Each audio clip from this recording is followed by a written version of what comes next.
are the director of NSF AI Institute for Research on Trustworthy AI. So National Science Foundation for those not American. So trustworthy AI and weather. What do you mean by trustworthy AI? Is there a group that does untrustworthy work in this area? Well, so when the AI Institute's call came out, they were like slotted into different research areas. Hmm.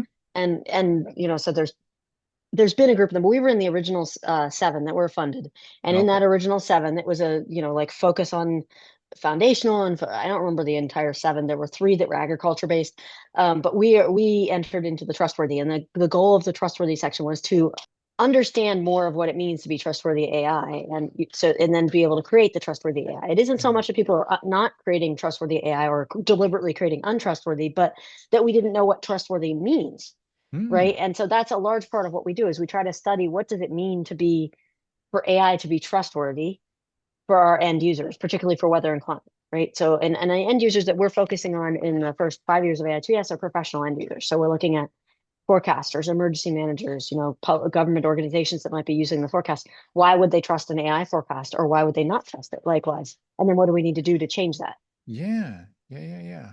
And so what, how does it actually function? What is it that you create and how does it actually work? What, take us through the There's a process. lot of different, when I mentioned that there are a lot of people working with AI2ES, so there isn't one AI2ES product, right? Okay. So we take a use inspired case. That's the other part of the very long name. NSF named us, by the way. We had a smaller name that matched our acronym, but they Uh-huh. renamed us. But the use inspired cases, like we look at convective weather. You were talking about storm chasing. Convective Mhm. weather's one of the ones we look at. We look at tropical cyclones. We look at subseasonal forecasting, winter weather, and the coastal oceanography part of our name, right? And so Mhm. the answer to your question might be to dive into one of those in depth. And convective is one of the first ones we did because we wanted to do those studies of what it meant to be trustworthy. Mhm. And in order to do that, we needed a product that you could actually test. And convective was already the most mature with a product that we Mm. could actually go test.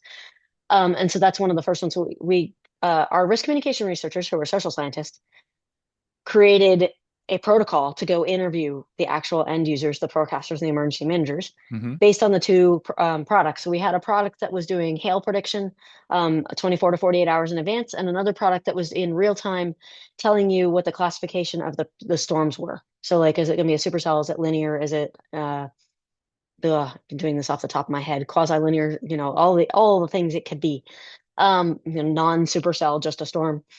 And they created a protocol to interview with the forecasters to find out what they thought about these different products. And so that took the first few years to do because social science research with real humans takes a while. You got to actually interview them, and then you got to study what you learned in the interview, and then come back out with that paper to figure out what it is. That paper actually just came out. It's in the Weather and Forecasting Journal. I am an author on it, but I am in no means the lead author. The lead author is Mariana Keynes, who was a postdoc at the time, and she's now a researcher who led the work. And it's really interesting to see what the forecasters wanted. Mhm. They want to be able to they want to be able to have experience at the products, Sure. right? Which Yeah. but they also gain some trust through relational trust. Like if somebody they know has trusted it, they'll trust it some more. They gain Mm. some trust by humans being involved in it all the way Mhm. through. Mhm. They don't just want it to be an automated system all the way through. They want there to be human involvement. Right. Um, that some of them want, people make really broad statements about, oh, in the AI world anyway, if you can peer inside the model and do explainable AI, it's going to be more trustworthy. It turns out that not everybody cares about the explainable AI part. Mm. And that's an interesting thing because I think in some fields maybe they do, but for us, a lot of the forecasters actually really care about case studies. They want to see how well Right. it works. Right. And they also know that every model is, I quoted this in a discussion earlier today. Every model is broken. Some of them are useful. Mhm. Um, they want to see where it breaks because Mm. they'd like to know what the limits of the model are. Yeah, And for I think sure. that's also an interesting part of trust that we don't talk about much because everybody, I think, assumes, oh, we're going to go make this model and it's going to be perfect. Yeah. Yeah. No.